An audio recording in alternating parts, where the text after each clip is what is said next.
महिलाओं के लिए गर्ल्स कॉलेज यहाँ पे नहीं है। हम जीत के आएंगे, हमारी सरकार बनेगी तो मालबाजार में गर्ल्स कॉलेज की स्थापना किया जाएगा। जो बैकबोन होता है किसी सोसाइटी का, समाज का, वो होता है एजुकेशन। कि आपको बोला जाता है कि बाहर से आप आए हुए उम्मीदवार हैं, तो उनके लिए क्या बोलना चाहेंगे? उनके लिए आज का जो रोड शो था, उनसे उनको सबक मिल गया। बंद बगान है, इनके ऊपर मैं काम करने की कोशिश करूंगा। जो बगान में पीएफ, जो वर्करों का पीएफ कट जमा नहीं हो रहा है, इनके ऊपर काम करनी है। अभी भी ये सवाल पूछा जाता है, उनका कहना होता है कि केंद्र सरकार के कुछ या फिर जो भाजपा के कुछ नेता है वो लोग बीच में दलाली करते हैं, जिसकी वजह से ये समस्या है। राज्य का सरकार जो चल रही है, इनकी पुलिस कोई एक्शन नहीं ले रही है, उनका कोई अरेस्ट नहीं ले रहा है, उनका कोई उन्हें पनिशमेंट नहीं दे रहा है। और ऐसा कुछ विचार कि अगर आप जीत के आते हैं तो माल बाजार में रहेंगे, या फिर उनके लिए क्या मैसेज देना चाहिए? जीत के आने के बाद मैं माल बाजार में ही रहूंगा। मेरा कार्यालय माल बाजार भी होगा, क्रांति भी होगा और उदलावरी भी होगा। नमस्कार, आप देख रहे हैं डूअर्स दर्पण। मैं आपके साथ नीतीश उपाध्याय। इस वक्त हम मौजूद हैं माल शहर में, जो भाजपा का विधानसभा के लिए पार्टी कार्यालय बनाया गया है, ठीक वहीं। और हमारे साथ मौजूद है भाजपा के उम्मीदवार शुक्र मुंडा जी। तो हम जो आगामी विधानसभा निर्वाचन होने वाला है, उस विषय पे किस तरह क्या तैयारियां चल रही है, क्या मुद्दा होगा, ये सारे विषय हम बात करेंगे शुक्र मुंडा जी से और सारी जानकारियां लेंगे। नमस्कार दादा। नमस्कार। स्वागत है आपका। आप जब से उम्मीदवार घोषित हुए कुछ दिन बाद से आप प्रचार लगातार शुरू करते हैं। आज मिथुन चक्रवर्ती आते हैं, बॉलीवुड के सुपरस्टार। क्या लग रहा है इस प्रचार से कितना असर पड़ेगा आपको? ये जो सुपरस्टार हमारे महानायक मिथुन चक्रवर्ती जी आए थे, उनको हम भारतीय जनता पार्टी की तरफ से बहुत बहुत धन्यवाद ज्ञापन करते हैं। हम उनके प्रति आभारी हैं कि उन्होंने हमारे लिए माल बाजार प्रत्याशी एवं माल बाजार भाजपा के लिए उन्होंने अपना समय दिया और उनका ये देन हमारे जीत को निश्चित कर दिया। और एक मुद्दा सबसे बड़ा कि हमेशा विरोधी दल उठाते आ रही है, हम सबसे पहले वही जानना चाहेंगे कि आपको बोला जाता है कि बाहर से आप आए हुए उम्मीदवार हैं, तो उनके लिए क्या बोलना चाहेंगे? उनके लिए आज का जो रोड शो था, उनसे उनको सबक मिल गया। मैं अपना कॉन्फिडेंस फील कर रहा हूँ। जो कॉन्फिडेंस मुझ में था, मेरे दल के ऊपर में भरोसा था। माल बाजार के जितने कार्यकर्ता हैं, हमारे मंडल सभापति से लेकर शक्ति केंद्र प्रमुख, आपका बूथ सभापति से लेकर महिला मोर्चा, युवा मोर्चा, ओबीसी मोर्चा, एसटी मोर्चा एवं किसान मोर्चा, सभी कार्यकर्ताओं के ऊपर में मेरा कॉन्फिडेंस था कि ये जो सैनिक है, ये भाजपा को जरूर कमल फूल खिलाएगी। चाय बागान क्षेत्र में हम लोग रहते हैं और देखते आ रहे हैं कि चाय बागान की जो स्थिति है काफी दयनीय हो चुकी है। डूअर्स के कुछ चाय बागान बंद है, उसके बाद से पीएफ का समस्या है। वो सब मुद्दे को आप किस तरह देखते हो, और अगर आप जीत कर आते हैं तो उस विषय पे किस तरह क्या काम करेंगे? देखिए, जीत के आना तो तय है। हमारी सरकार बनेगी, ये भी तय है। जब हमारी सरकार बनेगी तो मैं सबसे पहले चाय बागान के जो बंद बगान है, इनके ऊपर मैं काम करने की कोशिश करूंगा।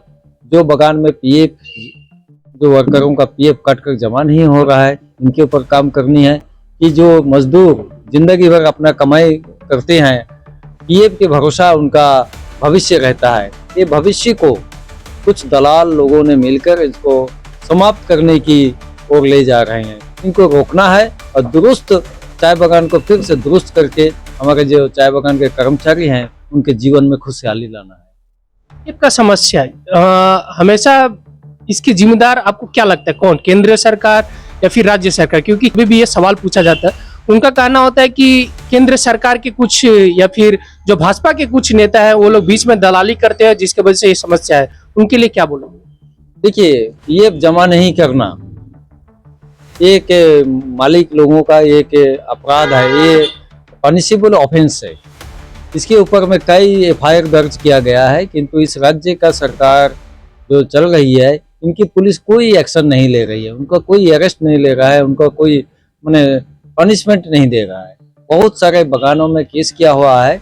ये जो कंपनियां हैं, बहुत सारे कंपनियां हैं जो वर्करों से तो पीएफ का पैसा वो काट लेती हैं 12%, किंतु वो जमा नहीं करते हैं। अपना शेयर देने की बात तो अलग है। तो 12% एक एम्प्लॉयर का होता है, 12% एम्प्लॉइज का होता है। एम्प्लॉइज का शेयर काटने के बावजूद एम्प्लॉइज का शेयर भी जमा नहीं करता हो, ये तो पनिशेबल ऑफेंस है। इसके ऊपर में भी केस किया गया है, एफआईआर भी है, किंतु राज्य सरकार की पुलिस कोई एक्शन नहीं। तो लगता है कि पूरी जिम्मेवार मतलब राज्य सरकार ही है। राज्य सरकार ही है, क्योंकि ये सरकार यहाँ पे है जो तृणमूल का जो सरकार है वही तो यहाँ पे राज्य तो कर रहे हैं यार। उनके अंडर में ही उन्होंने ही लीज दिया है चाय बागान के मालिकों को, तो उनका तो दायित्व भी बनता है कि हमने जिसको लीज दिया है वो जमीन के ऊपर में जो कर रहे हैं उनके ऊपर मॉनिटरिंग होनी चाहिए। उसके लिए उनका अपना लेबर डिपार्टमेंट है, लेबर डिपार्टमेंट सोए हुए हैं, कोई मालिकों का दलाली कर रहे हैं।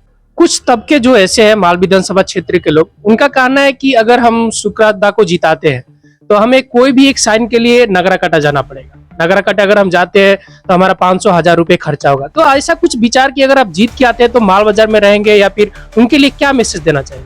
तो कहने वाले हैं ना, ये हमारे भाजपा के नहीं है, ये टीएमसी की तरफ से आवाज उठी है। हमारे भाजपा में ऐसा कभी भी नहीं है। हम पूरे हिंदुस्तान को अपना देश मानते हैं, अपना जमीन मानते हैं, अपने हिंदुस्तान के जितने भाई बहने हैं सब हम एक हैं।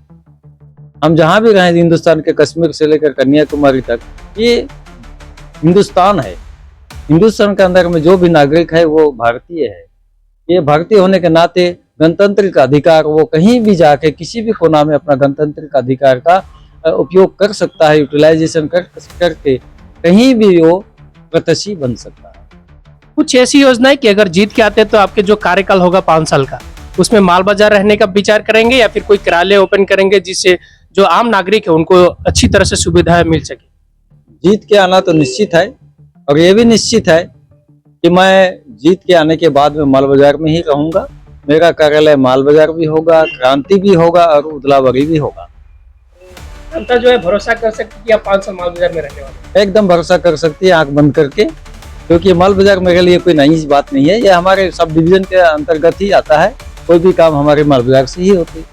मुद्दा कि माल बाजार क्षेत्र में कोई टेक्निकल कॉलेज या इंस्टीट्यूशन नहीं है। अगर किसी को पढ़ाई करना होता है तो सिलीगुड़ी, जलपाईगुड़ी जाना पड़ता है। तो इस सब्जेक्ट पे आपका कुछ विचार कि अगर जीत के आएंगे आप तो कुछ एजुकेशन क्षेत्र में आप यहाँ पे शिक्षा के क्षेत्र में कुछ काम करेंगे? जरूर। देखिए, मेन जो बैकबोन होता है किसी सोसाइटी का, समाज का, वो होता है एजुकेशन। यहाँ पे परिमल मित्र कॉलेज एकमात्र कॉलेज है जहाँ पर को एजुकेशन, महिलाओं के लिए गर्ल्स कॉलेज यहाँ पे नहीं है।